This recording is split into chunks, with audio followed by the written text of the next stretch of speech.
রোজা থেকে ইফতারের টাইমে প্রতিদিন একই খাবার খেতে ভালো লাগে না, তাই আমরা আজকে রান্না করলাম অনেক মজাদার বোনা খিচুড়ি।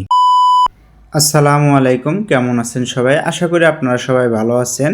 বরাবরের মতো নতুন আর একটা ডেইলি ব্লগে আপনাকে স্বাগতম। আজকে আমি রান্না করব অনেক সুস্বাদু এবং স্বাস্থ্যকর খিচুড়ি।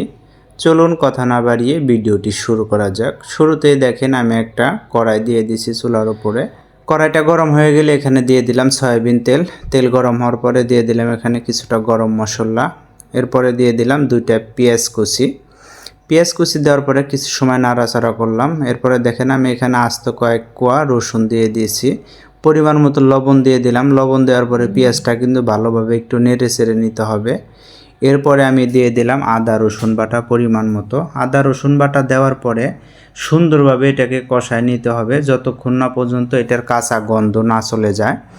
আমি ভালোভাবে কষিয়ে নেওয়ার পরে এখানে আমি গুঁড়া মশলা অ্যাড করছি। পরিমাণ মতো জিরার গুঁড়া, মরিচের গুঁড়া, ধনিয়ার গুঁড়া, হলুদের গুঁড়া দিয়ে দিছি। এখানে কিছুটা পানি দিয়ে দিলাম, কারণ পানি না দিলে কিন্তু মশলাটা পুড়ে যাবে। তাই আমি কিছুটা পানি অ্যাড করে সুন্দরভাবে মশলাটাকে কষিয়ে নিচ্ছি।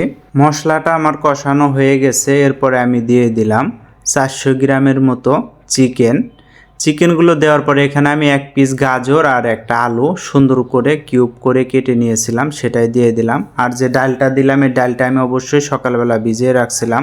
আগে থেকে ভিজিয়ে না রাখলে কিন্তু ডালটা সিদ্ধ হবে না, তাই আমি আগে থেকে ভিজিয়ে রাখছিলাম। তারপরে দেখেন সুন্দরভাবে মিক্স করে নিচ্ছি। সুন্দরভাবে মিক্স করে আমি ঢাকনা দিয়ে ঢেকে দিচ্ছি। আবার বারবার করে কিন্তু তুলে আবার নাড়াচাড়া দিয়ে দিচ্ছি, কারণ এটাকে সুন্দরভাবে কষিয়ে নিতে হবে। দেখেন এইটা আমার কষানো হয়ে গেছে। আগে থেকে ধুয়ে রাখা ডাল এবং চাল আমি দিয়ে দিলাম। এটা দেওয়ার পরে ভালোভাবে নেড়ে চেড়ে নিতে হবে। যখন দেখবেন যে কড়াইতে এটা লেগে যাচ্ছে তখন বুঝবেন যে এটা নাড়াচাড়া হয়ে গেছে। তখন এখানে পরিমাণ মতো পানি দিয়ে দিলাম। এরপরে দিয়ে দিলাম আগে থেকে কেটে রাখা কিছু ফুলকপি আর কাঁচামরিচ।